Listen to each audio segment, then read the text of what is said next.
Erick Thohir untuk segera mundur dan kembalikan Sintayong. Saya sarankan Pak Erick Thohir segera mengundurkan diri daripada diturunkan.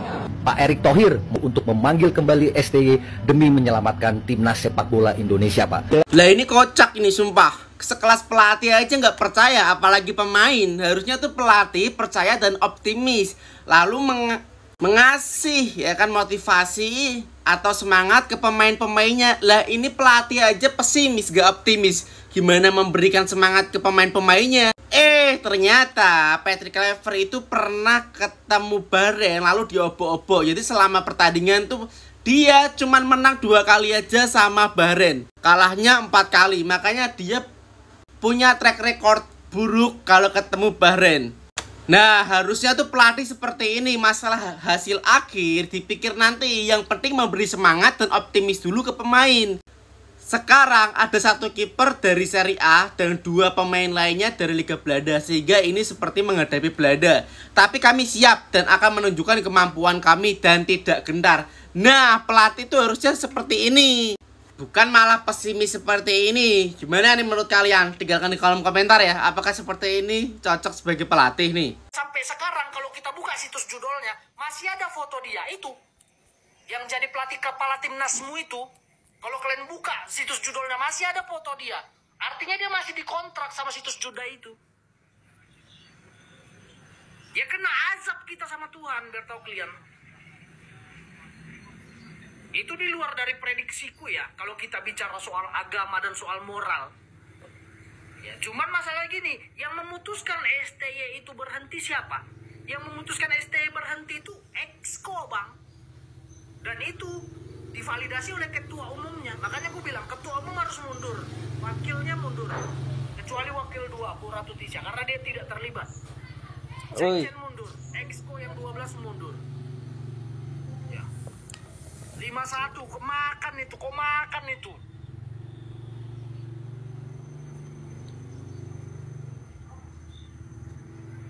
Nah, percaya kalian kata-kataku sekarang kan? Ya.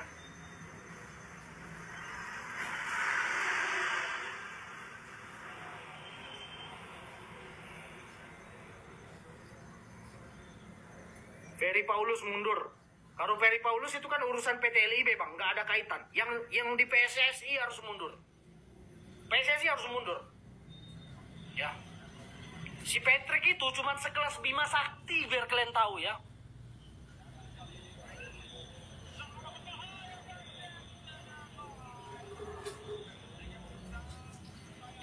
Ya. Kalian bayangkan 51, Cok. Pelatih kelas dunia Tulus mau disamain sama pelatih Bandar Zudai, nggak sepele ya. Minum es teh dulu. Tapi kalau kita melihat tadi analisa dari Coach RD juga dari Coach STY, menurut Bung Sid nih, Kluivert tuh udah pantas belum sih jadi head coach tim nasional? Ya soal pantas nggak pantas kan ini relatif. Ya. Kalau kita lihat dari CV yang dia miliki untuk tim nasional, masih jauh. Masih jauh. Menurut saya masih jauh. Dia beruntung aja punya nama besar, Alex Pastor, ya. Dan Denny Lanzar. Otaknya mungkin di Alex Pastor, bukan di Kluivert. Kluivert cuma berdiri aja petentang kali begitu ya. Erick Thohir dihujat netizen gara-gara Indonesia kalah 5-1 lawan Australia. Berita viral kali ini datang dari Erick Thohir, guys. Pertandingan antara Indonesia dan Australia yang berakhir dengan skor 5-1 ini tuh membuat netizen Indonesia atau penggemar sepak bola Indonesia itu terpukul banget gitu ya guys. Karena Indonesia yang digadang-gadang bakalan bisa masuk ke Piala Dunia malah dibantai habis-habisan sama Australia di kandangnya. Nah karena hal ini gitu ya guys, Erick Thohir yang merupakan ketua PSSI ini dirujak habis-habisan oleh netizen. Bahkan dalam komentarnya itu tembus 78.000 lebih komentar hujatan. Sampai-sampai gitu ya guys, Erick Thohir ini tuh membatasi kolom komentarnya. Pendukung timnas Indonesia ini tuh sangat kecewa sekali tentunya gitu ya guys. Karena pada saat zamannya STY gitu ya guys, timnas tuh belum pernah dibantai oleh negara manapun. Ya paling kalau kalah ya skornya tipis 2-1 atau 1-0 gitu loh guys. Belum sampai 5-1 gitu. Penggemar sepak bola ini menganggap kalau merubah pelatih atau mengganti pelatih pada saat masih kualifikasi sebuah pertandingan itu ya memang salah besar gitu loh. Karena sebuah pertandingan atau sebuah tim itu tuh butuh chemistry kan guys. Lah ini kan STY ini kan sudah pas banget gitu loh. Chemistry-nya kan sudah terbangun dari beberapa tahun yang lalu. Lah ini kok tiba-tiba diganti dengan ya mungkin pelatih yang mungkin di mata netizen ini tuh kurang gitu loh daripada STY gitu guys.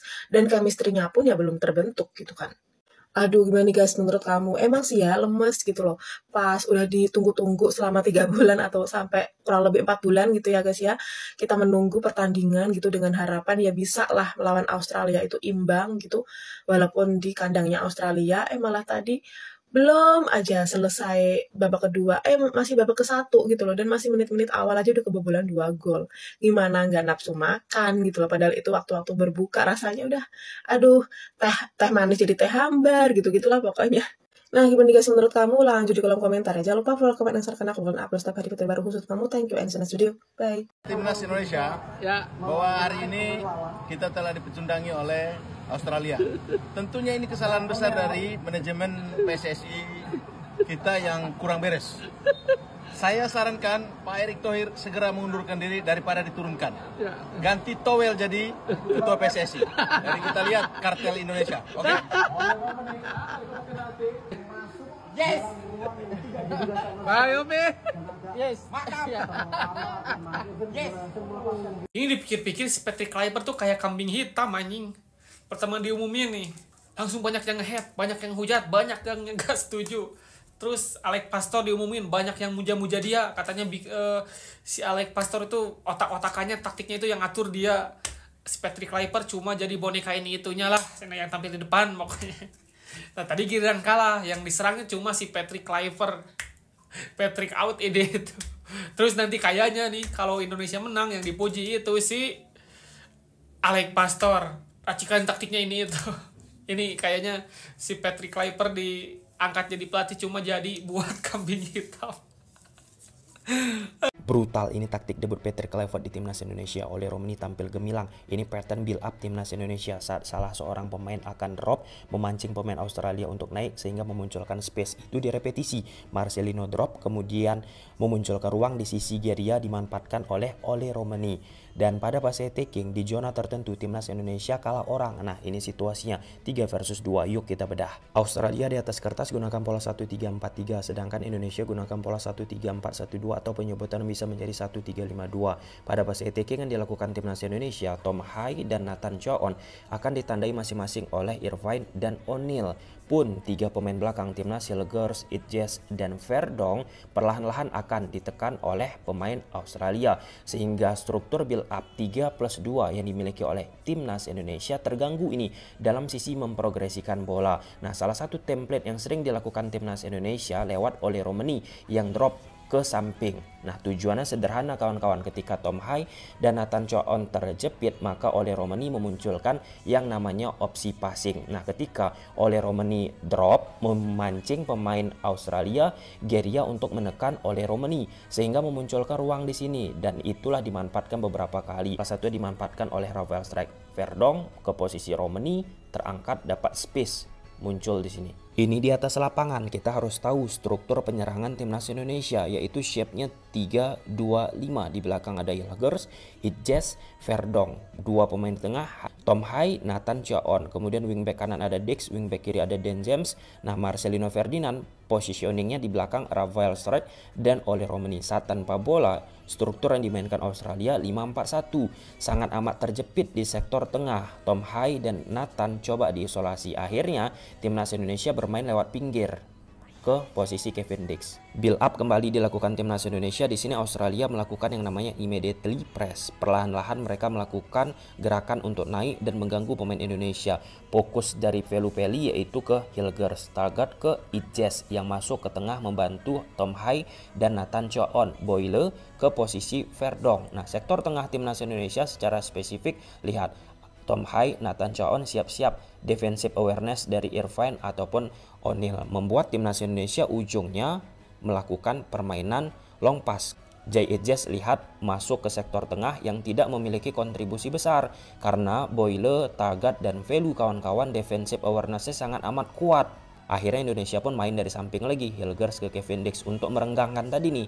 Ini lihat bagaimana 3+2 build up yang dilakukan timnas Indonesia, masing-masing ditekan oleh pemain Australia. Supporting dari pemain timnas Indonesia belum ada, menyulitkan. Delay position dilakukan oleh pemain timnas. Kembali build up dilakukan timnas Indonesia, melakukan invite pressing, menarik ya struktur 5-4-1 yang dimiliki oleh Australia. Di sini JHS pindahkan ke Verdonk. Nah, ini template bagaimana timnas Indonesia beberapa kali mengulangnya. Saat salah seorang pemain timnas Indonesia akan drop, di momen ini Ole Romani mengikat pemain belakang dari Australia keluar sehingga memunculkan ruang. Disitulah dimanfaatkan oleh Rafael Strike. Di momen ini timnas Indonesia mendapatkan penalti. Yap, tapi gagal Kevin Dix. Ini diulangi oleh timnas Indonesia di saat Tom Hai dan Nathan Choon sulit untuk mendapatkan bola. Marcelino drop seperti yang dilakukan oleh Romani tadi, dipindahkan ke Marcelino. Nah, terangkat nih struktur pertahanan dari Australia. Dan di sini Ole Romani memanfaatkan ruang yang bocor di posisi Geria yang sudah out of possession. Nah, direpetisi. Yap, plan selanjutnya untuk membongkar struktur 5-4-1 padat Australia, Indonesia melakukan permainan switch play. Tapi persoalannya supporting dari pemain timnas sangat amat minimalis. Lihat di sini. Perjudian dari Patrick Kluivert membuahkan kekalahan besar bagi timnas Indonesia. Indonesia yang sudah biasa mengenakan skema 3 back milik Sintayong diubah menjadi 4 back oleh Patrick Kluivert. Dan ada beberapa lagi perjudiannya, seperti Kelvin Verdonk yang dijadikan sebagai center back. Padahal Kelvin Verdonk biasanya adalah pemain yang sangat agresif di sisi kiri. Selain itu, Kapten Timnas Indonesia JHS memainkan garis pertahanan yang sangat tinggi. Padahal biasanya jarang sekali kita melihat JHS memainkan garis pertahanan setinggi itu. Lalu kemudian apa lagi yang akan dikatakan? Ya wajar saja. Dia itu kan pelatih baru. Ya baru. Ada pepatah yang mengatakan kalau rumput tetangga memang selalu terlihat lebih hijau. Dan penyesalan selalu datang belakangan. Semoga saja ini bukan pertanda dari akhir perjalanan timnas Indonesia dalam kualifikasi Piala Dunia. Saya sebagai masyarakat Indonesia dan pecinta sepak bola Indonesia, sangat berharap timnas Indonesia bisa masuk ke Piala Dunia karena kesempatan masih terbuka. Dengan skema apapun, saya berharap timnas Indonesia bisa masuk Piala Dunia. Dengan siapapun pelatihnya, dengan siapapun pemainnya, Indonesia tetap Indonesia dan kita harus tetap berikan dukungan. Semoga saja kekalahan ini bukan pertanda berakhirnya timnas Indonesia di kualifikasi Piala Dunia. Bagaimana pendapat kalian? Hasil akhir pertandingan antara Australia menghadapi Indonesia adalah 5-1 untuk kemenangan Australia. Nah, ini tentunya sedikit menyulitkan langkah Indonesia menuju Piala Dunia tahun 2026 meskipun belum tertutup. Dengan kekalahan 5-1 Indonesia atas Australia, apa komentar kalian? Silakan tulis di kolom komen.